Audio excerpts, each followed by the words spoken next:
Welcome to This Explainer. Today, we're looking at how a massive geopolitical trade shift is directly impacting the price of the car sitting right in your driveway.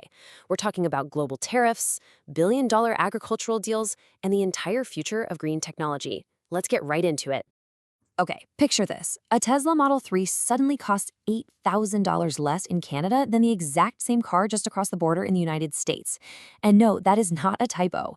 In Canada, the base Model 3 is now priced around the equivalent of 29,000 US dollars, compared to 37,000 down in the States. To understand how on earth that happened, we have to look at where that car is actually coming from, which is Shanghai, and the completely unprecedented trade agreement that made it all possible.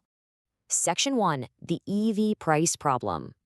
To figure out why this massive price drop happened literally overnight, we first need to look at the absolute brick wall the Canadian market just hit. EV sales absolutely plummeted from nearly 15% of all new vehicle registrations in early 2024 down to just 8.7% in the first quarter of 2025. I mean, that is a staggering drop for an industry that's supposed to be the future of transportation. The reason for that plunge? Well, it boils down to simple economics. EV adoption completely stalled out as federal and provincial government subsidies started phasing out. Without those financial incentives to soften the blow, consumers simply couldn't afford the premium sticker prices of electric vehicles, which, were generally running way higher than their gas-powered equivalents. And this affordability crisis was severely threatening Canada's ambitious goal to completely decarbonize its transportation sector by 2035. That brings us to Section 2, Canada's new tariff deal. So to solve this affordability crisis, Prime Minister Mark Carney made a pretty controversial move. He broke ranks with the United States on trade. Previously, Canada had matched the U.S. strategy, slapping a massive 100% tariff on Chinese-made electric vehicles. But under this new preliminary agreement, Canada dropped that tariff down to just 6.1%. In return, China drastically slashed its retaliatory tariffs on Canadian canola seeds, dropping them from a crippling 84% down to about 15%. Now, the crucial point here is that this isn't some total free-for-all. It's a managed market entry. The deal actually allows a capped quota of 49,000 Chinese-made EVs to enter Canada annually, and that's set to grow to 70,000 over the next 5 years. Essentially, this creates a controlled floodgate for affordable EVs to enter the Canadian market. And that instantly allowed brands like Tesla to ship cars from their Shanghai factories straight to Canada, totally halving the buy-in price for their most affordable models. At the exact same time, this reciprocal deal revives a massive market for Canadian farmers. By dropping those agricultural tariffs, the agreement opens up roughly $4 billion annually in canola seed exports to China, right alongside better access for things like Canadian lobsters, peas, crabs, and beef. Section 3, China's EV advantage explained. You might be wondering, how did these Chinese EVs get so incredibly affordable and advanced in the first place? How did they get such a massive lead over legacy Western automakers? Well, their technological advantage definitely didn't happen by accident. It is the result of 3 very specific steps.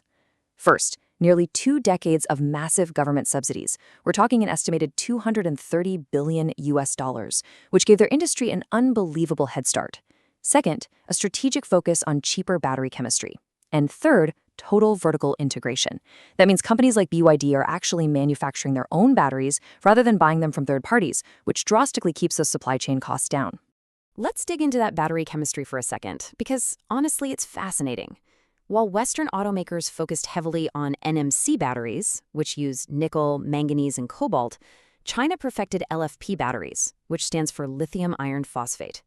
Now, NMC batteries are more expensive, but they do perform better in freezing weather. However, Chinese LFP batteries are up to 35% cheaper to produce. Why?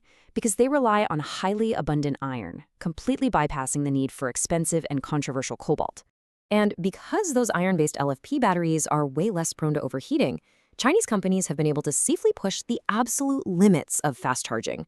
We are talking about breakthroughs where battery maker CATL can add 520 kilometers of range in just 5 minutes of charging, and BYD can add 400 kilometers in 5 minutes. They're literally rivaling the time it takes you to stand at a pump and fill up a traditional gas tank. It's a total game changer. Section 4, the geopolitical trade-off. But here is the catch. Letting this highly advanced, incredibly affordable Chinese technology into North America is a massive geopolitical complication. It has sparked an intense, high-stakes debate across the entire continent. On one side, Prime Minister Mark Carney views this as a vital win-win scenario.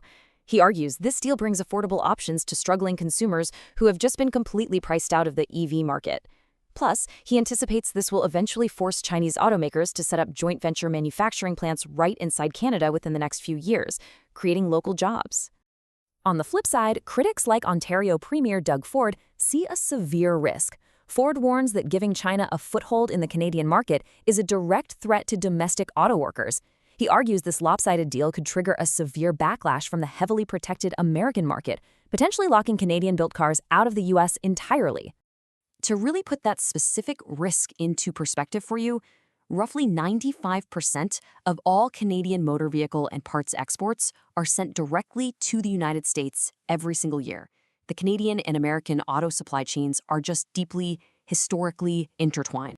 And that right there is where the friction lies. The U.S. still maintains a strict 100% tariff on Chinese EVs. Even more critically, the U.S. has strict regulations banning Chinese auto software from vehicles sold in America due to national security concerns. So think about it. Even if a Chinese company builds a car in Canada to bypass tariffs, if it uses Chinese software, it cannot cross the U.S. border. Integrating Chinese EV supply chains could severely complicate Canada's most vital economic relationship. Finally, Section 5, Conclusion. Ultimately, Canada is attempting a really delicate high-wire balancing act here. They're trying to lower costs for everyday consumers, jumpstart their stalling green energy transition, and reopen a multi-billion-dollar market for their farmers, all while trying incredibly hard not to trigger a devastating trade war with the United States. So, as you think about the rapidly changing price tags at your local dealership and the new cars plugging into the grid in your neighborhood, we leave you with this to consider. Will the urgent global push for affordable green technology ultimately override our traditional, long-standing economic alliances? Thank you so much for joining us for this explainer, and we will catch you next time.